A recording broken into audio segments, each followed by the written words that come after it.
nandito sa ano ko, nandito po ito daw na may kali na native na manok, mga idol. Tawag si Buya. Maraming luya. May papaya, may malunggay. Ng konting talay.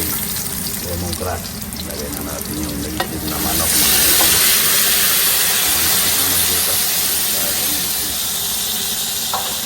Sa kanila pang ano ko sana yung luto na sa kanila yung parang chicken joy.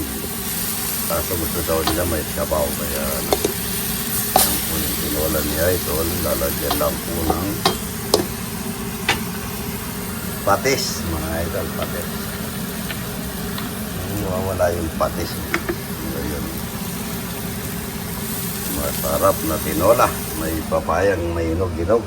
Muna natin para pangkat yung kanyang lasa sa timpla, mga idol. Yung tinola niya idol, mga konti sabaw. Natin yung papaya, may inog-inog. Manamis-namis yung tinola. Nabahanga ngayon. Manamis-namis yan. Lagyan na natin kaon ng malunggay, mga idol. Tinola niya idol. Sa namis-namis. Native na may lemongrass na maraming luya. Malambot pagkaluto.